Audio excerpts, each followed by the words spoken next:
Breaking news on the Shia LaBeouf, well, Rage-a-thon. We've got some new information after he was arrested, after going on just a crazy, wild, what would some would call it, an intoxicated spree. And you see the paparazzi chasing him. We've got breaking news as far as what he may or may be not doing right now. So stay right there. But first, we're going to get back to this extraordinary case, and then we'll have Shia LaBeouf's Broadway bomb. We didn't know if he was drunk. I thought he was working on a role or something because it was obviously him, and he was quite a mess. He had a torn shirt.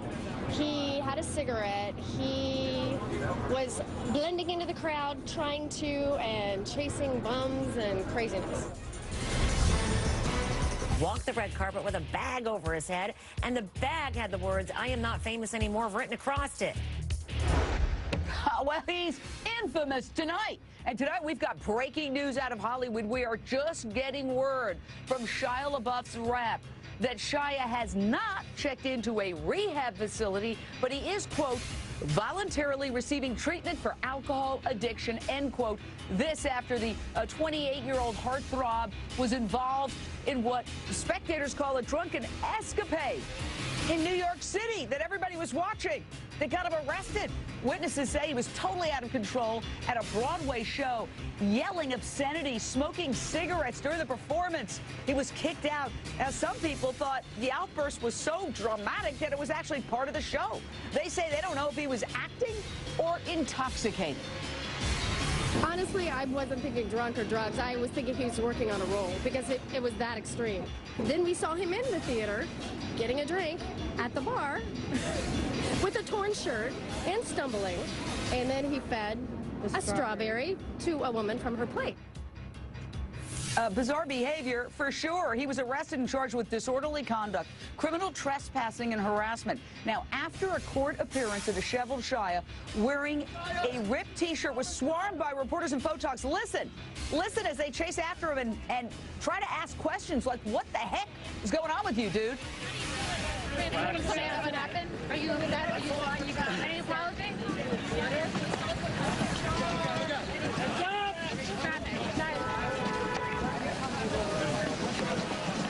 Wow, take a look at that scene. For once, he has nothing to say. Imagine the embarrassment, the humiliation. Well, this is not the first time he's been in trouble with the law and entered a sobriety program as a result. But the big question tonight, is this a publicity stunt to make people and potential Hollywood employers think, yeah, he's getting help so he can find work, or is he really hitting bottom? Straight out to Mark Malkin in Hollywood, a senior editor, writer, E! Online, E! News. You've always got the very latest. What is it? Mark, can you hear me? Mark, can you hear me? All right, listen, I'm going to go to Anna David, CEO of AfterPartyChat.com. Anna, we know what's going on. I'm a recovering alcoholic with 19 years of sobriety. I'll let you speak for yourself. What's the problem with this dude? Well, I agree. I'm in recovery too, and I think that when somebody's acting out, it's either mental illness or addiction, and often the two are, it's a dual diagnosis disease, and often the two are intertwined. We're not in his head, but Shia does have all the signs of having addiction or mental health issues, and if he was drunk, and he has been in trouble many times for this. Also, he's talked openly about his dad having been a heroin addict. We know, Jane, that addiction there's a genetic component to addiction. I believe it's both genetic predisposition and your circumstances in your formative years can either exacerbate or diminish that precondition. Here's my theory. I agree with you 100%. It is inherited. My dad was an alcoholic. God rest his soul. I'm an alcoholic in recovery. Shia LaBeouf has said flat out to Parade magazine, my understanding, I read in a report that he's an alcoholic, so he knows. But he's one of these, and I was one too, he's one of these loud alcoholics. I was the same way. I didn't sip sit around drinking in my apartment with nobody looking. I was out there wearing the lampshade on my head at parties and making it full of myself. That, to me, is actually good news for him, Robbie Ludwig, psychotherapist, because, as I found out, when you're a really loud alcoholic, you have to stop. If you're a quiet one, you can drink forever in your house and nobody really knows. But when you do stuff like this, you know, disrupting a Broadway show in the middle of the show, that's... What's sad about this is he's probably a very talented and creative guy. It's just getting mischanneled.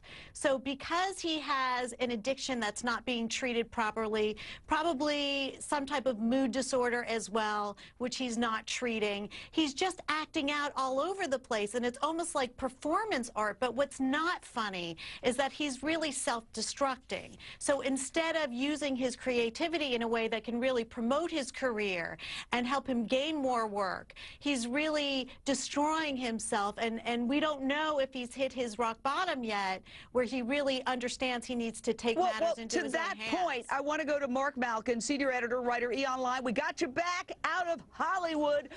Tell us what's going on, because he's walking around with 12-step literature, you know, showing it like, wow, you know, is that just a PR stunt, or is he actually hitting bottom and getting help? I don't think this is a PR stunt at all. You know, I've spoken to people who know Shia. It's not a PR stunt. This is a guy who does want help. He realizes what has happened.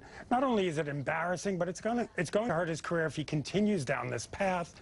You know, when you have paparazzi following you, if you happen to have, you know, the big book of Alcoholics Anonymous with you, it's going to happen. He's not going to be able to hide it. I think, you know, he really is taking the necessary steps. Friends, family, they all know that he has some sort of problem and he has to take care of it. So I don't think PR is on his mind right now.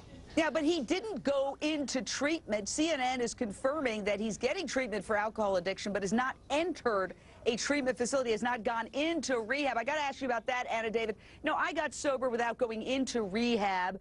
I just started working a program thanks to some dear friends and people who helped me. Is it enough for him, though, given the kind of pressure he's under, or should he go into a rehab for 20, 60, 90 days? Well, it is proven that 90 days of treatment is going to help a lot more than anything else. But, Jane, I'm with you. Most of the sober people I know did not go to treatment and, in fact, got sober through. We were lucky enough to have a program for recovery that is free, that is available to anybody. And, you know, I think his chances are as good as anybody, except, of course, he got famous at a young age and he's got the world watching him. So he has greater challenges. To that point, and I want to go to Ali Najad, Asia-Line correspondent. Cynthia says on Facebook, geez, people act like they've never seen a loud drunk before. People do this all the time. David says, oh, he just wants attention. Heck, I was a fan, but he keeps digging a deeper hole. One thing's being a drunk. Another thing is being a drunk when you're a superstar and you've got this many people following you with cameras. Yeah, I mean, I should preface anything that I say here as somebody who doesn't drink and has never even been drunk as feeling genuinely unqualified to comment on it, because how can I really understand? And furthermore, I'm not famous. I'm not Shia LaBeouf, so I can only imagine the sort of pressures that having that type of scrutiny on your day-to-day... You've got the same facial hair. But, I mean, look at the sort of pressure that being under that type of scrutiny is bound to create, and everybody needs an outlet. Everybody needs a way to let their hair down, and not being able to have a private life, and certainly feeling isolated if you don't have the sort of day-to-day interactions with normal friends who can maybe help steer you clear of this sort of behavior is playing an impact. And obviously the hereditary side of it too, Jane. You know that better than anyone. Take a look at this. I am not famous anymore. I got to go back to Mark Malkin, a senior editor, writer, E! Online. What was this all about? Was this about alcoholism? I am not famous anymore with the bag over his head at a red carpet? You know, I don't think he was drunk at the red carpet. I think he really it's one of those things like, just leave me alone. I don't want to be famous like this. I want to talk about my art. I want to talk about movie making. I don't want to talk about my personal life. I don't want to talk about if I'm having any struggles. So his statement for that was, you know, put a bag over his head and said, I'm not famous anymore. Unfortunately, for him, that kind of backfired. It just made him even more famous. And you don't think he was sophisticated enough to realize that? You know, I don't. You know, these people, they live in a bubble. Remember, they don't think like we think. They think much differently. So I think there was a part of him that said, you know what, if I put a bag over my head, I think that's a strong enough statement for people to tell people to leave me alone. Well, you know what? We've got more drama-rama. On the other side, one of cable's biggest stars, feasting on success